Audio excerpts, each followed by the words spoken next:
Hello and welcome to the latest episode of Spreadex Six, brought to you by WhoScored. I'm your host, George Elek, and I'm joined by spread betting football guru, Jack Wright, as we look ahead to this weekend's Premier League fixtures and looking at a 6 spread bets, a total goals bet, total corners, total booking points, player goal minutes, multi-markets and match performance. But you know that by now, I would have thought. And as has always been the case with this show, if you check the comments below, you will see a link for new customers with Spreadex. If you sign up using that link, you get a completely free £10 goals spread bet. So do make sure you make the most of that.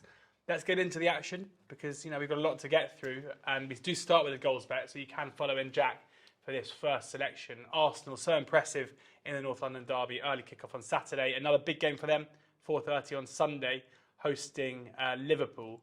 And you're buying, you think they're gonna carry on the good run of form, buying their goals at 1.65? I am, yeah. I think they've been absolutely sparkling this season. They've been a great watch for the neutral and for the Arsenal fans, of course, as well. 7 wins from 8. Under pressure at the start of the season, I think, to go into it and perform, having just missed out on the Champions League places last season. So, yeah, a fantastic start for them. 20 goals as well. Only Manchester City have more. This is going to be a repetitive theme.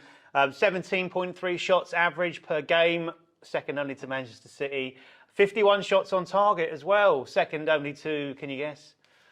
Man City. Man City, perfect. Yeah, absolutely right. Yeah, and at home, it's 4 wins from 4, so 100% record there. And as you rightly say, very impressive against Spurs. 11 goals scored at home, 2+ in all of those games. And in fact, over the course of the season, it's 2+ in 7 of 8. So only one, the game they have lost, but they still scored in that. So in good form in the forward areas. They averaged 21.3 shots across the home games, and that is actually better than anyone else. So they are top as far as the amount of shots. Exactly right. Bam. If only had a striker there. Anyway, so fantastic stuff. Jesus has obviously gone from Pep to Mikel Arteta and looks very much at home, setting the pace there. And as far as Liverpool are concerned, they do look a little bit of a shadow of their selves over the last couple of seasons that we've come used to seeing. Thought there might have been a reset after the international break, but straight into that game against Brighton, which you thought with a new manager there could have been an opportunity. It's a bit of a statement. We're back. And we're 2 goals down after 17 minutes. So that obviously would be good for this bet because that would mean we've cashed early.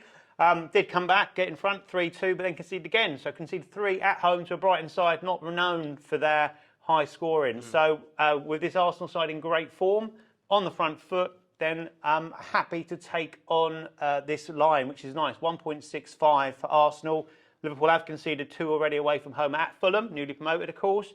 And at Man United when their confidence was quite brittle. So they're there possibly for the taking. And of course, their other away game they conceded 4, and it could have been more than that against Napoli. So anyone looking at the historical stats, don't be too concerned. 8 games since Liverpool lost to Arsenal. And it's been 6 since Arsenal scored against Liverpool. But Variance. Exactly right. And I'm going to take them to put that right here and buy that line at 1.65. The V word. Yeah, Arsenal, they're buying goals at 1.65. Hopefully they're going to end that run of poor form against Liverpool if you are getting involved there. Corners time now. Manchester United are going to Everton. This is the 7 p.m. on a Sunday kickoff, which is a new one. But you think that they are primed to get plenty of corner kicks. The line is 5.4 to sell, 5.9 to buy. Yeah, buying at 5.9. I was setting myself around about 6, so we're just under that, which we'll do. And I'm playing a little quirk here on the Everton stats at home, more so than the Man United's form for hitting corners. So again, anyone checking out on WhoScored.com and go, hang on, Man United aren't that prolific at getting corners away from home. I'll address the elephant in the room, and that is that, yes, Man United have only won 9 corners across their 4 away games so far this season. Very, very low. However, no, they haven't won more than 3 in any of those away games. However, Everton's opponents seem to be magnetised to the corner quadrant at Goodison Park. They've won a combined total of 41 over the 4 games played there in the league so far this season. And that does include a 2 where Nottingham Forest let the side down a little bit. Not for the first time this season, it might be said. But across those games, obviously, there's an average of 10.25 corners for the visitors, which is huge. Wow. And breaking those down very briefly, Chelsea opened the season there by winning 16 corners, and in some parts were then dubbed corner monsters, I believe. Yeah. Liverpool then got 9 in the Merseyside derby, and the one that does catch my eye is West Ham, who smashed in 14 corners at Goodison in the last game there. And prior to that, their 3 games prior to that, won 2, 3 and 3. And the 1 game since then, they won and took 1 corner. So very similar to those Man United stats that we referred to earlier.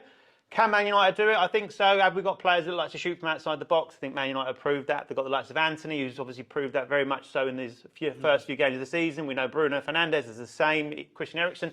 They've even got a lad on the bench, I think, who likes to have a little dig from distance every now and again. Ronaldo, if he can get a few games. Watch out for him. He might be decent. Plenty of width as well. Anthony on one side, Sancho on the other, Rashford, Martial. We've all got it going on there, which will lead to winning corners. Bit of historical stuff last season on our side. 7 corners Man United won here at Goodison and 10 at Old Trafford. So we're going to buy this line at 5.9. Great stuff. Buying Manchester United team corners there at 5.9 at Goodison. On to bookings now. 10 points for a yellow, 25 points for a red. Leeds had a man sent off but still managed to get a point on Sunday against Aston Villa. And we're going back to Leeds, who haven't got a great disciplinary record this season, who go to Palace, 44 to sell, 48 to buy, and it's Mr. Tierney with the whistle. It is. Back to the comfort of Paul Tierney. So when you say not great discipline, it depends on obviously which side of the fence you're looking at. And our side at the moment, they're doing great. I'm Jesse Marsh, yeah. Oh, yeah. All right, okay. So, yes, another win in this market last week. We said Rob would do the job, and he did indeed. 6 yellow cards he produced on Monday night, which has moved us up to plus 73 points now on this market alone. So it is our most profitable one, hence why we like it so much so. And as you say, Paul Tierney at the whistle for this one. Shown more yellow cards than any other referee in the Premier League at this moment in time. 25 yellow, and he's also chipped in with 2 red cards as well, which was nice. His average is 51.67, which sits him in the top 3 in 3rd place as far as his booking points average per game is concerned. I'll come on to number 1 a little bit later. He's only showed less than 4 cards in 1 game so far this season, and that was in, as I mentioned it last week, Man City's 6-0 destruction of Nottingham Forest. Them again. Obviously, a sort of non-competitive game, that one, so not a problem there. Last time he refereed Crystal Palace was in August when they took on Liverpool. 4 yellow cards for Palace, 2 yellows and a red for Liverpool in that game. So 85 booking points for that, which would be nice here. Last time we refereed Leeds was at Brentford at the back end of last season, 65 booking points in that game as well. Leeds games average the highest amount of booking points. You rightly say that the disciplinary is not great, but it's the highest average per game, 48.57. And last season, 101 yellow cards and 3 red cards was the worst disciplinary record in the Premier League there. Wanting to retain that title, I think, looking by the judges of last week, 20 cards more than any other team in the league last season. So there was only 40 points, I say only, there was 40 booking points here in this game last season. We saw 80 at Ellen Road when these 2 sides met. This is a Sunday live game, so not quite the magic dust of the Monday Night Football, but it's going to be a feature game. So we're buying the line at 48 for the sides that have the 1st and 4th highest amount of fouls in the league. Nice. I'm calling it now. Red card in this game, I reckon. Yes. Starting, if you go back to end of last season, 12th of May, Tierney gave a red card in the North London derby. He then gave 3 in his next 5 as well, so 4 and 6, and then no reds in his last 3. He's Paul, due. it's about time. Get that red ticket out, please. On then player goal minutes. We're going for a big price one here.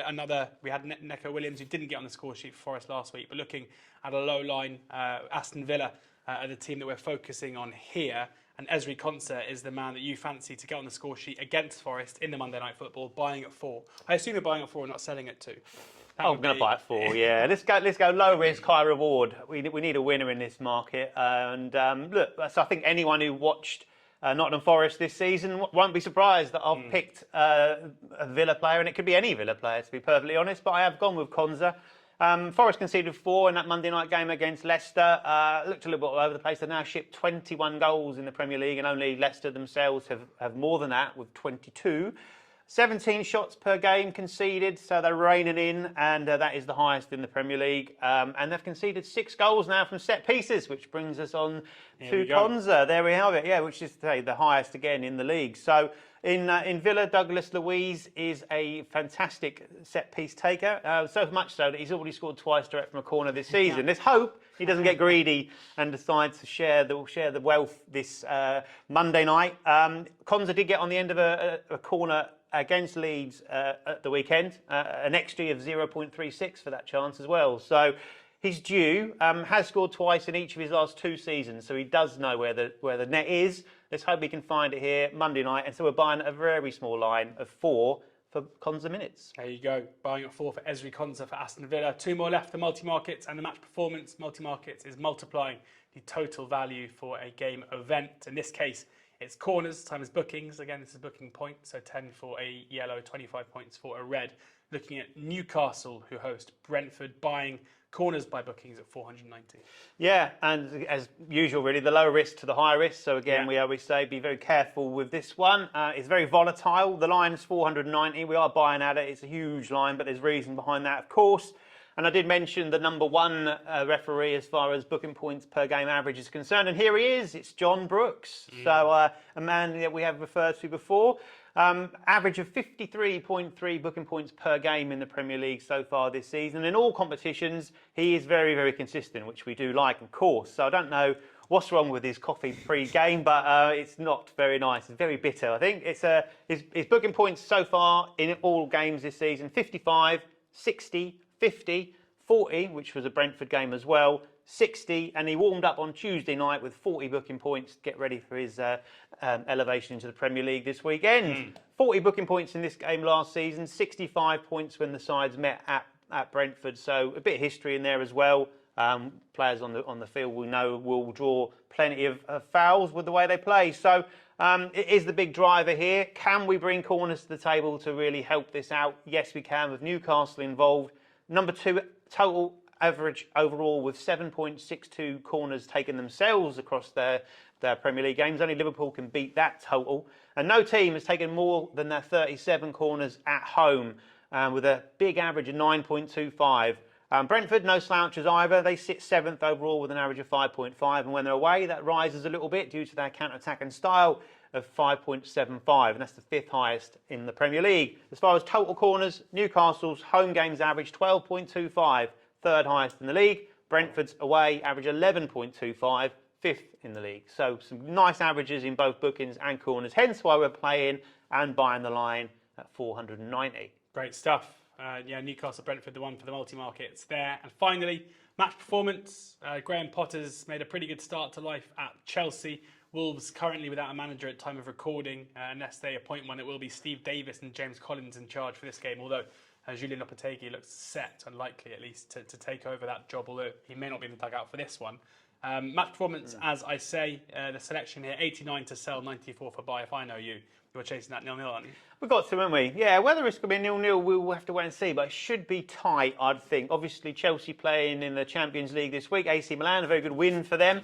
And has Graham Potter worked his magic already? Maybe so. Started off with a bit of a shaky draw, then they got a nice win last weekend. And we know what he's like from his Brighton days, is that he does like to make sure he's nice and compact, tight defence, worked wonders at Brighton, and he obviously theoretically has better players to work with here at Chelsea. So we should start seeing those defensive processes take shape. Got his first clean sheet midweek, so no better side to get another clean sheet in his first in the Premier League against than obviously this Wolves side that are horrific in forward areas. So a new man in the dugout, as you rightly say, to no man in the dugout. Funnily enough, Bruno Lage wasn't available for this one last time they met because he had COVID. So Tony Roberts was in charge for that. So he might have something to say as well. Being a goalkeeping coach, we shouldn't have to see too much impact in the forward areas for a side that have scored the fewest goals in the Premier League, which is 3 so far this season, which is a horrendous total. Only Palace and Bournemouth have a lower XG than Wolves as well. So it's not that they're creating chances and missing them. And they have the 3rd lowest shots on target in the Premier League as well. Checking out WhoScored.com, I said they've got 25 shots on target so far this season. And Chelsea, surprisingly, have only got 1 more than that. They've had 26 shots on target. So Said before, sometimes to win a fight, you need to take a little punch on the nose, and I think the corners here might well be that nose jab to me here, but we'll take it. They both average around about 11.5 corners per game as total, both up in the top 5, so we could see a few here, but as long as there's not too many, that should be okay. Given that we have got a good referee in charge as far as low booking points is concerned. These 2 games last season saw a combined total of 6 cards across them, so not too high at all, and Simon Hooper is the referee. An average of 2.8 yellow cards per game in the Premier League so far this season, and no red cards. 2 in both of his last 2 games as well, so fairly lenient. Ranks him 18th of the 19 Premier League referees so far this season. And looking back to last season, very similar stats. 46 yellow cards across his 15 games in the Premier League. No red cards at all shown in the Premier League last season, and that ranked him 17th of the 22 officials that took charge in the top flight. What a lovely, kind man. Isn't he nice? Mr. Hooper. Super great. Hooper. There you go, Super Hooper. That is match performance there, selling at 89. That's where you get a value for goals, corners, cards, penalties being awarded, but crucially -25 for a 0-0. And that is what we chase after, as Jack says. That brings this week's Spreadex 6 to a close. Do check out Spreadex for all of your betting needs across all sports, but you can also find all those markets across games in the Premier League and the rest of Europe and the EFL as well. So do go and check that out. And as I say, in the link below here, you can click on that link if you haven't got an account, sign up for an account, and you get a £10 completely free goals bet as well. Do also subscribe to the Who Scored YouTube channel, where you can find all of these Spreadex 6 programs, as well as plenty of other content as well. And check out the Who Scored site for all of your stats needs. I think Jack's pretty much regurgitated all of them in this show, but you can find the rest of them there as well. Do remember that losses can exceed your initial deposit when it comes to spread betting, but hopefully you enjoy the football, hopefully a couple of winners in there as well. And do please ensure that you're always gambling responsibly.